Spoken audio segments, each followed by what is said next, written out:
তাজমহলকে টেক্কা সাদা মার্বেলের মন্দিরে জৌলুস হারাচ্ছে সপ্তম আশ্চর্য।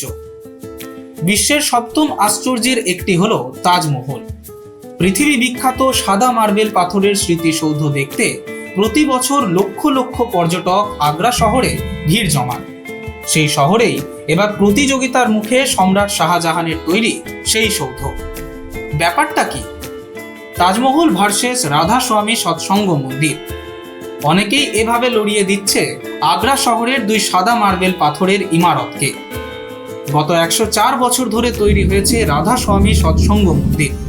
প্রতিষ্ঠাতা স্বামী শিবদয়াল সিং। আগ্রা শহরের কেন্দ্রস্থল থেকে 5 কিলোমিটার দূরে দয়ালবাগের শান্তিপূর্ণ পরিবেশে রয়েছে মন্দিরটি। আদেও তাজমহলের সঙ্গে তার তুলনা চলে? আপনারা জানান আমাদের কমেন্ট সেকশনে। Bureau report, express news.